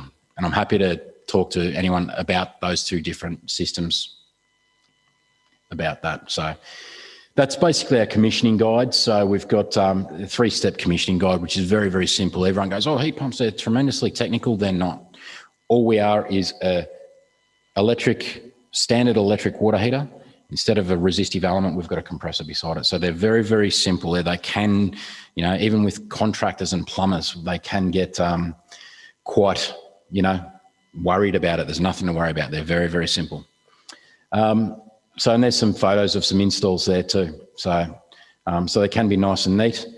See, in this particular one, we've got the compressor above the tank, and this one is the compressor is ground mounted. So I'll finish on this Healesville bulk buy program that we've been running now for quite a while. And I think, Jeff, we've done 15 or 20, I suppose, in the Healesville community. Register your interest through the Healesville CoRE website. And thanks for everyone for coming tonight and the people that have registered online. Then basically what we do, we book a home visit. Now that's a $50 donation to the CoRE. Then either myself or one of the two contractors, being Steve Thomas Plumbing or Stefan from Kudos Electrical, will come out and basically say, okay, yeah, this is roughly what it's going to be. From there, we'll basically agree on a complete quote with no hidden extras. So that's what the quote's going to be. It will not change from that. From there, we'd take a 20% deposit, book an install date. You guys pay for the system upon it being freighted from our facility in Hallam. You pay the contractors on the date of installation, and then we claim the rebates. So then we start to talk about STC, VIC, and VIC Solar. I'll just mention that VIC Solar, we need to pre-register for that if we wanted to utilise that. You get that once. It is means tested, and myself or Glenn can certainly talk to you about that tonight, and some of the intricacies, I suppose, about it. So basically, once that happened, that's generally for the STC and VEEC, that's generally about a week or two's notice, and that'll just get paid straight back into your account. And then from there, we get to enjoy the benefits of a high efficiency, whisper quiet, environmentally friendly water heater, I meant to say, year on year, for years on years to come. So thanks again to the CoRE for having us, and please reach out to me. I'll be here for the next hour or so. If you've got any questions, yeah, reach out and say good day.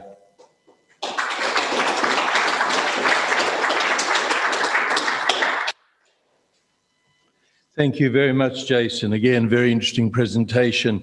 The thing that always amazes me with these heat pumps is that there's so much technology involved and it's developing all of the time. But it's amazing just how efficient these systems can be. If you want to save 75% of your electricity expenditure on hot water, that's a huge saving, dollars in your pocket rather than those silver coins running down the plug hole. So every time you have a shower, just think of that hot water that's going down. If it's not heated by a heat pump, it is dollars that you could have in your pocket.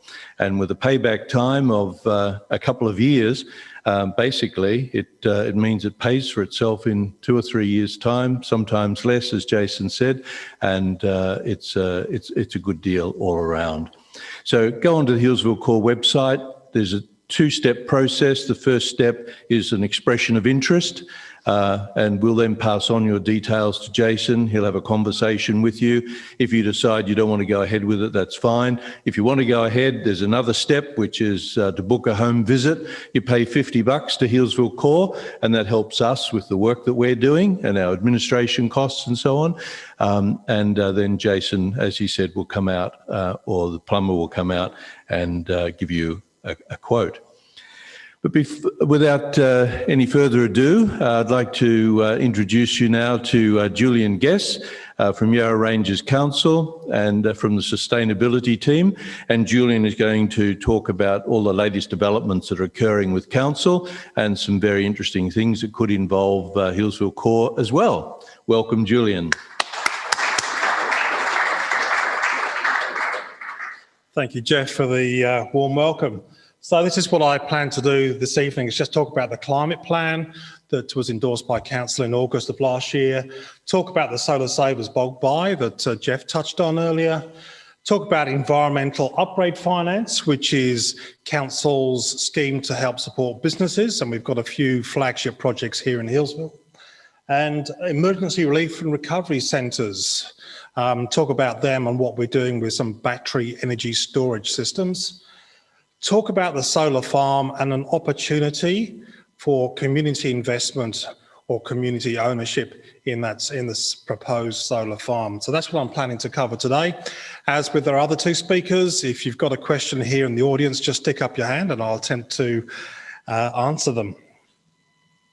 So this here describes what the energy consumption is, or the greenhouse gas emissions are, in Yarra Ranges today. And that little pie right at the top there is what Council does. That's Council's emissions. However, we think we're a leader in greenhouse gas emissions abatement, and we're doing what we can to reduce greenhouse gas emissions, but also support the community. So in the community, this bit here, over half is from renewable energy generation, which primarily still comes from coal, transport, and a little bit of gas here, and a small bit from agricultural emissions.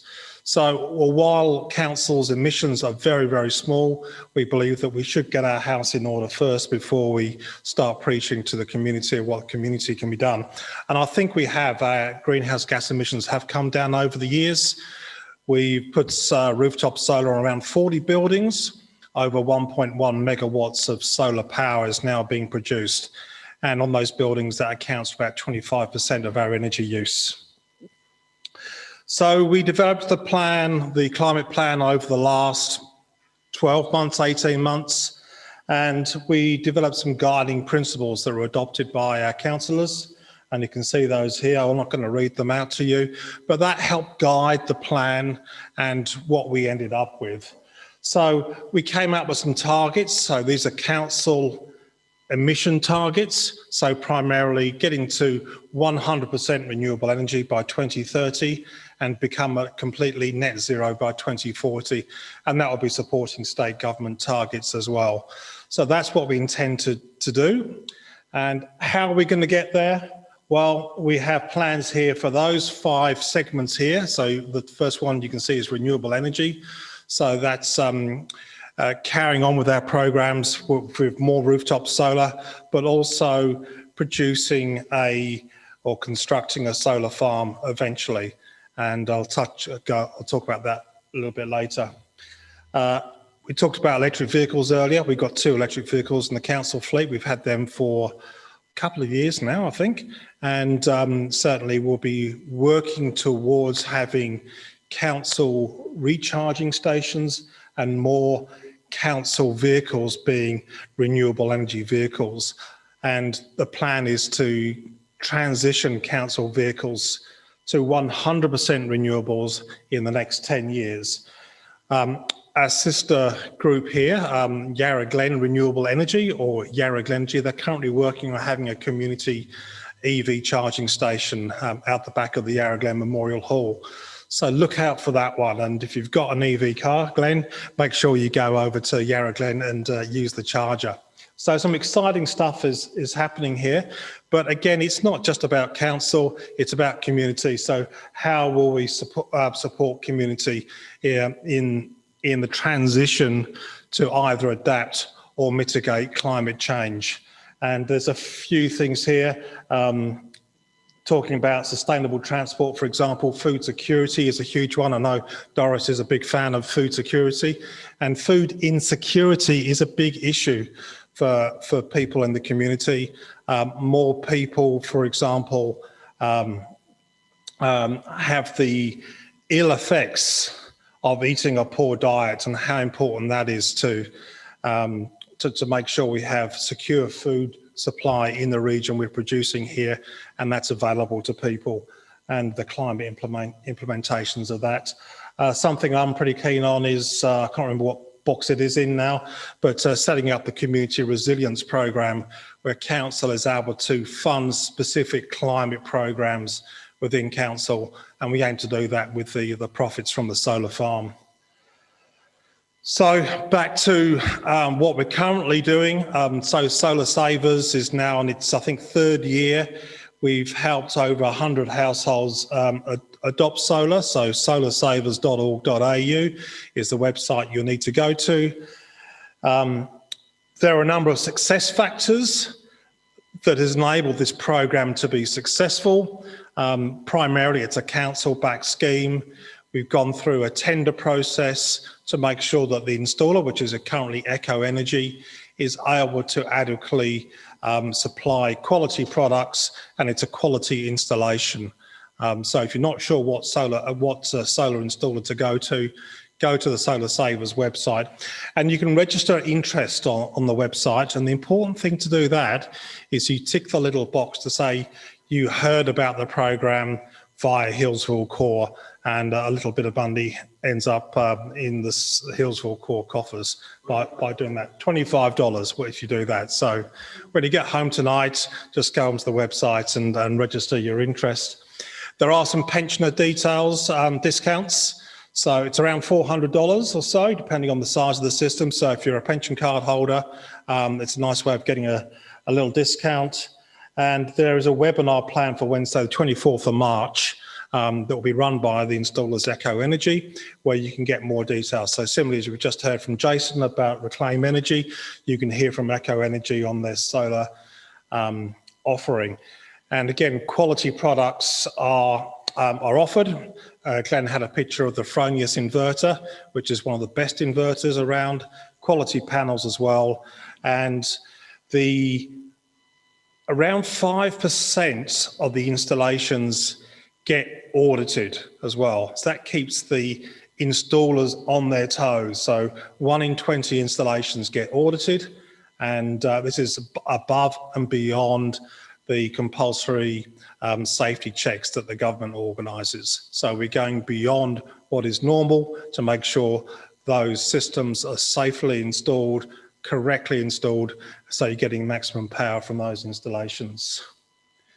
I'll pause there for a second. Any questions on solar savers? Julian? Does the solar savers cover additions to existing systems? No, they do not. However, they can put you in contact with Echo Energy, or you can call Echo Energy yourself, and they'll be happy to quote. So it's outside the program. So it is for new installations. It's also for battery systems as well, that's currently on offer.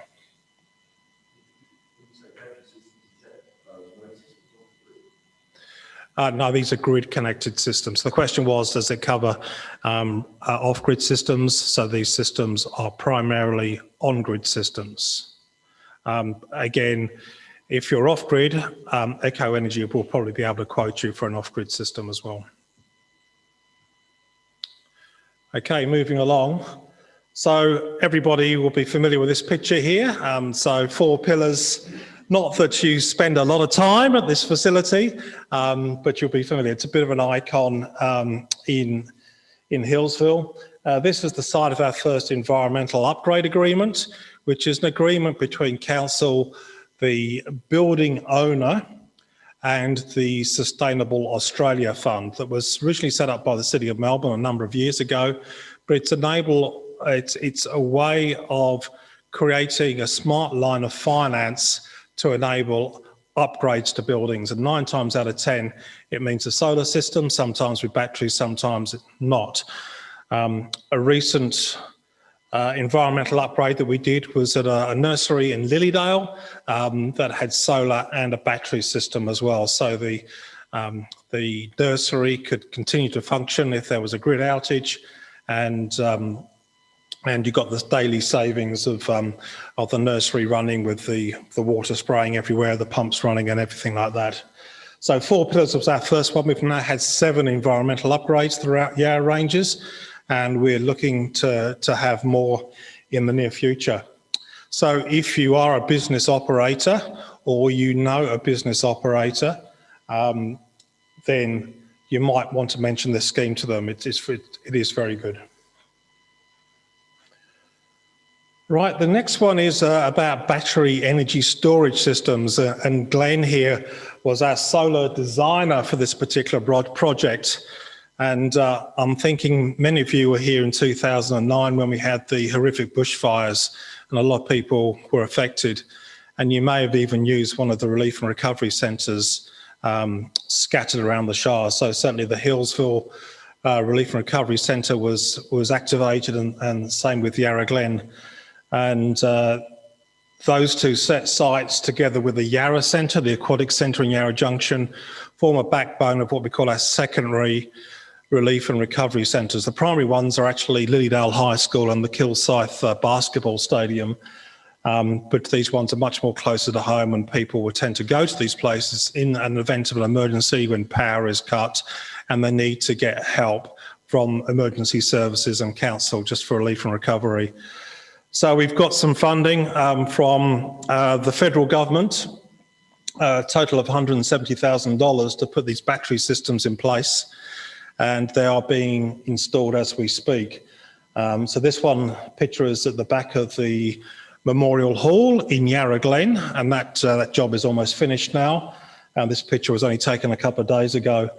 It's an all-in-one system. You can see the Selectronic battery inverters at the top there that, I better get this right now, Glenn's here, that converts the DC from the batteries into AC. He's putting his thumbs up, so I've got it the right way round.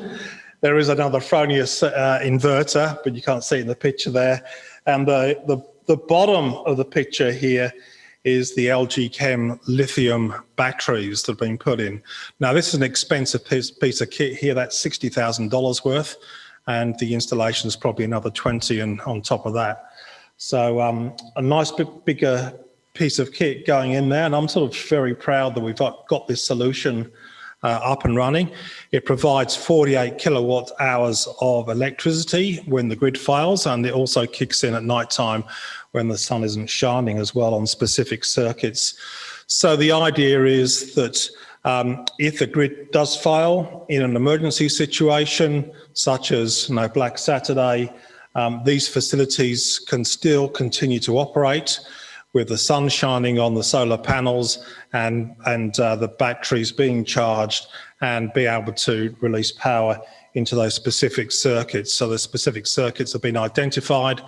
It's a small amount of lighting and power that will enable those facilities to continue to operate and council to provide essential services when all goes awry. So I'm pretty excited about these three projects, and these will be completed this month, and look out for some media. I'll certainly be inviting Jeff and the team and Glenn to the opening when that happens. Any questions on battery energy storage systems?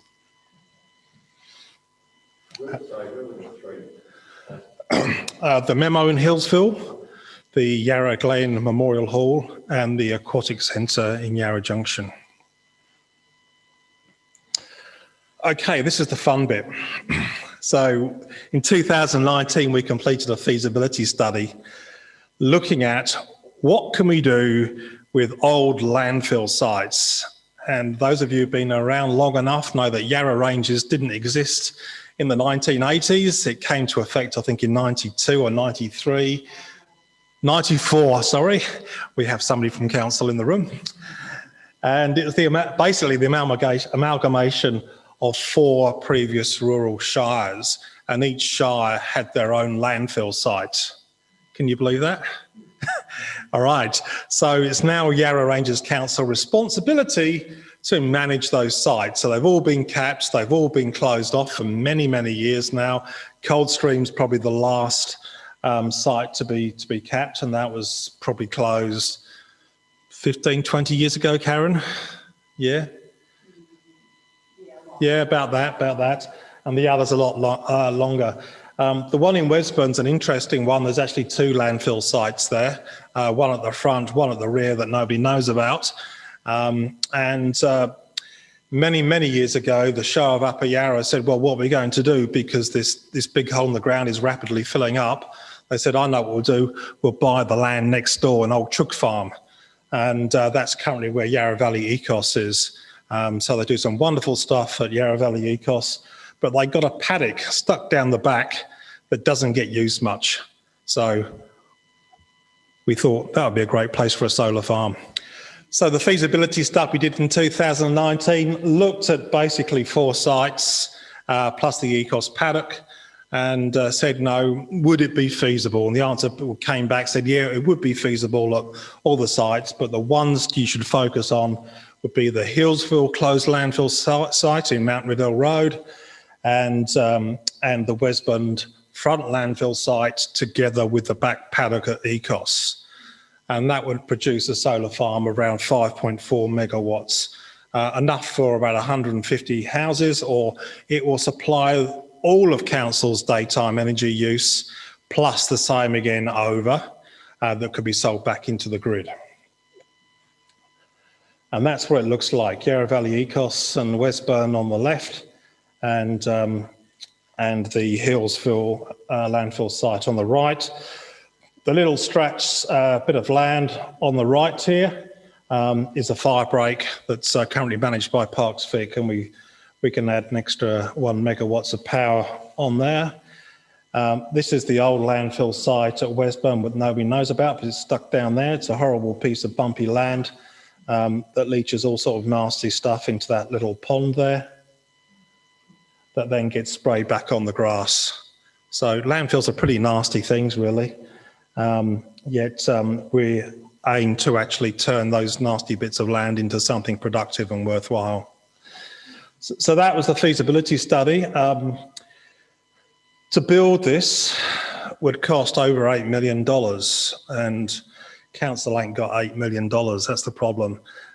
So we're working with them. Councillors are very supportive of this project, but we need a sort of an innovative way to help finance it. And the payback period is actually quite long, because you're just putting it back in the excess back into the grid, plus you're offsetting council's general usage. So 17-year payback period is not terrific sort of investment. But hey, wouldn't it be good if we got a government grant that could reduce that payback period?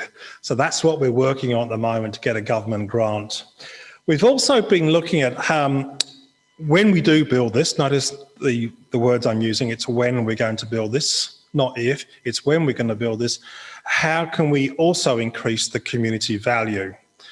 Now, at the moment, council has, I can't remember, 60 or 80 buildings it leases out to members of the community organisations. And each of those community organisations has their own account set up for various retailers, and they're probably paying exorbitant prices for their electricity. Now, what if they came under the council banner and get the same benefits as council owned and operated buildings? So that's one idea that we're looking at doing. The other one is to reduce the capital costs of the farm and look at ways that the community can be involved in the solar farm production and providing sort of an investment opportunity. So over the last 2 months, I've had a group of Monash University students enrolled in their Green Steps program look at this exact issue. You know, can the community be involved? Can the community invest? Are there other options? And they're drafting their report. They sent me the first draft yesterday, and last week they presented to the people managing the Green Steps program and did an excellent job. There's 4 students, and they came up with 2 models. The model on the right is a co-investment model, i.e. the community raised some of the funds.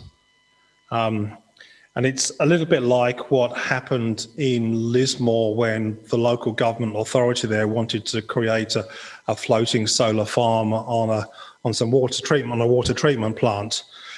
That's how they went about it. So community raised funds and lent the money to council. So that's one way of looking at this. There's certainly some benefits of doing it that way, and it's a very simple model to get your head around, but it doesn't really get us around how much capital council will have to loan in order to spend $8 million on a solar farm. The model on the left gets over that, where community and council can work together and via a special purpose vehicle can create co-ownership. And that's what we're looking at the moment. Is that possible? Is there the interest out there to do this? I'm happy to take questions tonight on this if people think it's not feasible or it is feasible, and happy to talk about that more even at another Healesville CoRE event. And these are some of the pros and cons of those 2 models that the students came up with. And there's certainly some benefits with co-ownership.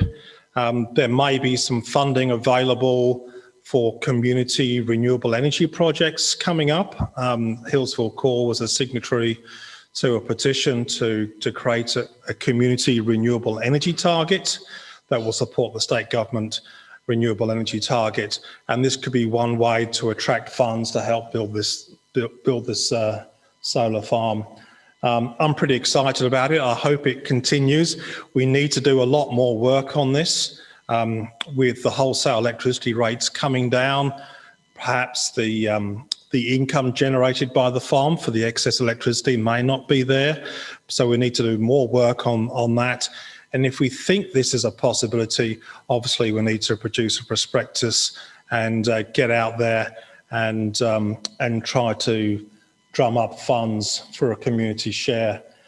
The other thing that's also quite interesting, and we floated this idea of what's called sweat equity. So maybe if Healesville CoRE, for example, doesn't have the odd $100,000 in the bank account, then maybe if Healesville CoRE was able to put in work to get investors involved, or some other project that needs to be part of the solar farm, bigger project, then that may be a possibility as well.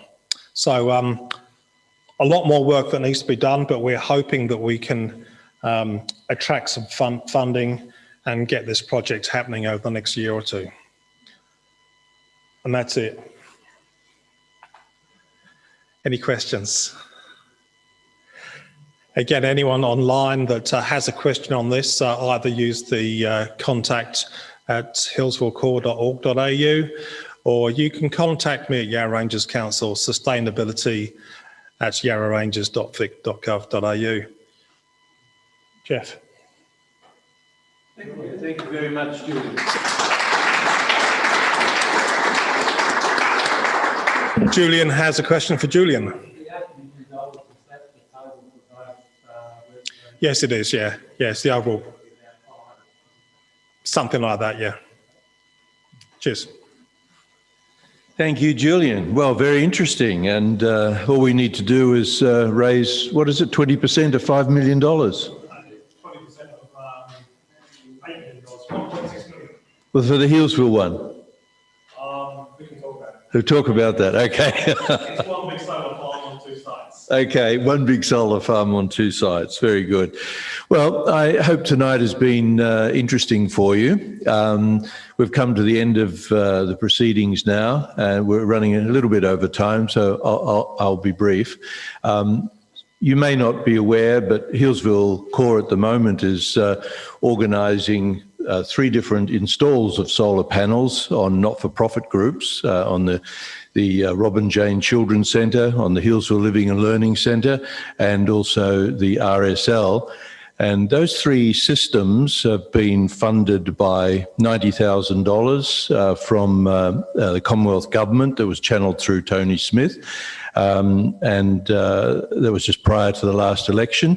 What we did also was get permission from Tony Smith and from the government and from council to turn that $90,000 into a revolving fund.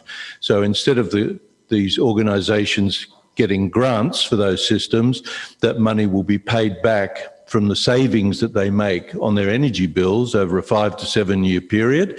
And then those funds will be available for the community indefinitely. So it's like a magic pudding of $90,000 that's going to be coming back to the community for other not-for-profit systems. The other interesting thing about this is that those 3 systems alone are going to save those 3 organisations around $400,000 in over 25 years. So when I spoke earlier about money being retained in the community, that's $400,000 that the people in Healesville don't have to pay to energy retailers, but we retain here to be able to spend on our facilities and services and the shops and so on in the town. Before finishing, I'd just like to remind you of the other events that we are running this year. Our next one is on home energy efficiency with Alan Peers. And then very excitedly in June, Dr. Helen Haynes will be coming to talk about, well, online, to talk about the local power plan that she has in mind, and that the bill that she introduced into Parliament last week is designed to facilitate. So all of these activities are moving towards the potency and power and expandability of community energy throughout Australia, and we're very happy to be at the forefront of that movement, and hopefully in the near future there'll be a lot more community energy happening and retaining a lot more money in our community. So for now, I'd just like to say that we do have some feedback forms on your seats. If you could fill those out for us, that would be very helpful. For the people online, if you could send us your feedback about the session, and particularly about the way that the online webinar worked for you, and any technical hitches you might have had, that would be very helpful. And the address is contact@healesvillecore.org.au. For now, I'll say good night to everyone, and thank you for attending here tonight, and thank you for attending on the webinar. Bye for now.